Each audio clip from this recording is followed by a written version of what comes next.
반갑습니다. 송재준입니다. 윤석열 대통령에 대한 탄핵 심판은 결국에 이제 결과만 남겨놓고 있는 상태입니다. 어떤 결과가 나올지 한번 지켜봐야 되겠습니다만 모쪼록 정말 헌재에 대한 불신 이게 뭐 국민적으로 제가 봤을 때는 대한민국이 시작된 이후로 이렇게까지 사람들이 분노한 적이 있을까 싶은데 정말로 좀 합리적이고 상식적인 그런 결정이 나와가지고 국민들이 더 이상 분열되는 게 아니라 통합될 수 있는 계기가 좀 됐으면 좋겠습니다. 오늘 제가 좀 얘기를 해보고자 하는 것은 윤석열 대통령에 대한 탄핵 심판은 최종 변론까지 정리가 됐는데 남아있는 사람이 있죠. 여전히 정리되지 않고 암적 세포처럼 대한민국을 좀먹고 있는 사람이 있습니다. 바로 이재명 대표가 그 주인공인데 이재명 같은 경우는 이제 그 26일 날 선거법 위반에 대해 가지고 마지막 이제 최종 변론을 하게 됩니다. 요거 같은 경우도 정말 진짜 상상을 초월하는 방식으로 어떻게 해서든지 간에 재판을 갖다가 지연시키기 위해서 발버둥을 쳤었죠. 그렇죠? 쌀데기 없이 증인을 갖다가 갑자기 뭐 수십 명을 또 막 청구하지 않냐. 그것도 이제 코미디인 게요. 1심 재판이 선거법 위반이 원래 6개월 내에 끝나는 게 2년이 걸렸잖아요. 그것도 진짜 미치고 팔짝대 노릇인데 어쨌거나 그 2년이라고 하는 시간 동안 이재명이가 부르고 싶은 증인이라고 하는 증인은 싹 다 불렀다고 보시면 됩니다. 더 이상 막 부를 사람도 없어. 아무런 관련성이 없으니까 제가 가가지고 증인하는 거나 뭐 똑같은 그런 어떤 수준일 겁니다. 그런데도 불구하고 이번에 2심을 또 준비하면서 한 13명인가 가까이를 또 증인 신청을 했단 말이에요. 이게 말이 그냥 증인 신청인 것이지 증인 한 명 한 명씩 어떻게 됩니까? 날짜 조정해야 되거든요. 언제 나올 수 있냐 언제 나올 수 있냐. 일주일에 무슨 뭐 한 번 하는 그 일주일 매주마다 무슨 뭐 재판이 뭐 제대로 되는 것도 아닌데 그것만 시간 어떤 거 뭐 조율하느라고 또 허송세월 또 보낼 것이고 그거를 노리느라고 그렇게 신청을 했던 거거든요. 그런데 법원이 이번에 13명을 갖다가 사실상 다 기각을 시키고 3명 정도만 증인으로 채택을 했는데 그 3명도 무슨 증언을 합니까? 이 재판에 나와가지고 이재명한테 불리한 증언밖에 하지 않았습니다. 그러니까 이렇게 잔머리 굴리고 이 짱구 굴리면은 결국에 다 피해는 그 사람이 본인한테 가는 겁니다.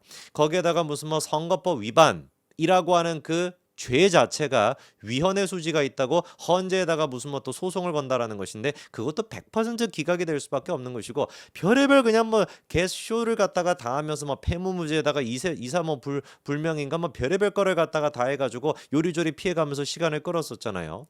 자, 그런데 그거에 대한 이제 재판 결과가 드디어 3월 중순이나 말 사이에 나오게 됩니다. 근데 문제가 뭐냐? 3월 중순에서 말 사이에 나오게 된다면 요게 이제 그 대법원 판단이 나오는 그 시점 자체가 조기 대선이 있다라고 한다면 교묘하게 요 시점이 겹칠 수가 있다라는 게 이제 문제의 포인트인 것이죠. 아마 이제 그 대법원의 결단이 지금 굉장히 중요할 것 같습니다. 두 가지 차원에서 대법원의 결단이 중요해 보이는데요. 첫 번째 같은 경우는 지금의 대법원장이 누굽니까? 조희대 대법원장이에요. 조희대 대법원장은 처음에 취임할 때부터 시작해가지고 뭐 모든 뭐 공식적인 행사라고 하면 행사에 가가지고 대법원장이 이제 그 뭐 연설 같은 거 하지 않습니까? 축하 뭐 이런 얘기 하는 건 하는데 그 연사로서 나갈 때마다 강조했던 게 뭐였어요? 지연된 정의는 정의가 아니다. 사법부의 신뢰를 우리가 바로잡기 위해서라도 조속한 재판이 필요하다. 특히나 선거법 위반 같은 경우는 633이 지켜져야 된다고 강조했던 장본인 아닙니까? 그 장본인께서 3개월 이내에 끝내야 된다는 얘기지 3개월을 채우란 얘기가 아니거든요. 그러면 3월 중순에서 말 사이에 만약에 2심 재판 결과가 나온다라고 친다면 솔직히 제가 봤을 때 이거 3개월까지 걸릴 것도 없습니다. 법 조항이 이게 맞냐 틀리냐 적용이 제대로 됐냐 안 됐냐 이것만 따지면 되는 문제다 보니까 2개월 내도 충분히 저는 대법원의 결정이 나올 수 있다라고 봅니다. 그럼 어떻게 되는 거겠어요? 5월 말이나 아니면 6월 초 요 사이에 충분히 대법원 결정이 나올 수가 있는 것이고 만약에 조기 대선이 있다라고 한다면 교묘하게 그 시점이 겹칠 수밖에 없죠. 민주당 입장에서 같은 경우는 진짜 운명을 건 배팅을 해야 될 겁니다. 이거 대법원 확정 판결까지 나오게 되면 어떻게 돼요? 민주당 당사 팔아야 됩니다.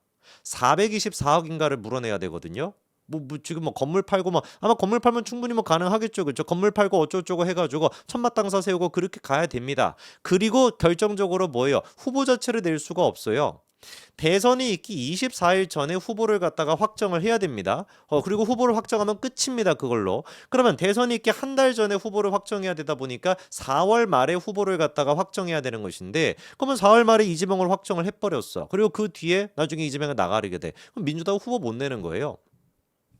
무슨 말인지 이해가 되시죠? 그렇죠? 그리고 이제 두 번째 대법원이 또 결단을 해야 되는 것이 무엇이냐. 이재명이가 지금 바라는 바가 자기가 대통령에 일단 되기만 되면은 선거법 위반해서 2심에서 유죄가 나왔다라고 한들 그리고 또 뭐 대법원에서 유죄가 나온다라고 한들 일단 뭐가 됐든지가 내가 대통령이 됐으니까 재판은 중단이 돼. 이게 지금 이재명의 꿈입니다. 자, 그러면 이게 법적인 어떤 근거가 있는가를 우리가 따져봐야 되는 것인데요. 지난번에 이제 그 백분 토론에 나와가지고 이재명 본인 스스로가 이렇게 얘기했습니다. 원래 그 헌법 84조에 따르면은 대통령 같은 경우는 내란 외환죄를 제외하고는 형사상 소추가 되지 아니한다 이렇게 나와 있거든요.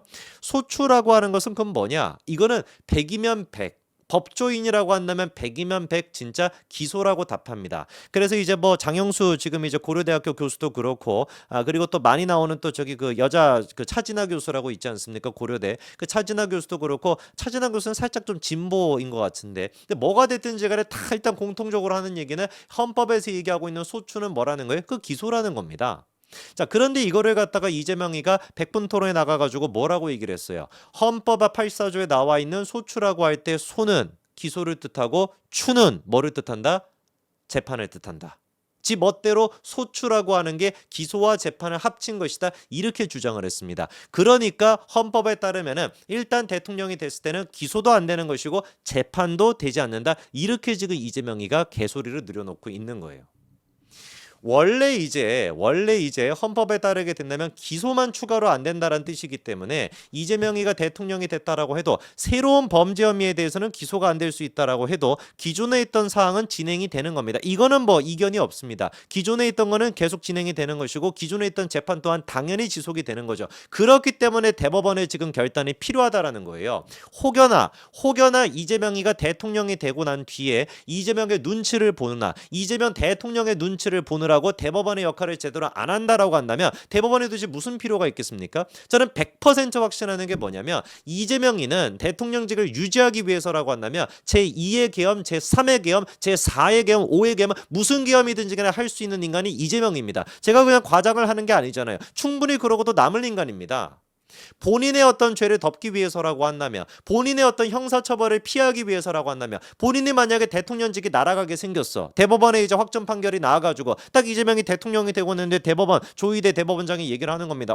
이거는 이제 헌법에 따르면은 84조라고 하는 거에 소추라고 하는 것은 이미 법제처 2010년도에 법제처도 뭐라고 헌법 주석서를 갖다가 만들어 놨습니까? 헌법 84조에서 말하는 형사상 소추는 기소를 의미한다라고 적시가 돼 있거든요. 이거에 따라 가지고 우리도 선거법 위반에 대해 가지고 그냥 계속 진행을 한다라고 발표를 하면은 이재명 어떻게 하겠습니까? 제가 보기에 계엄 선포할걸요?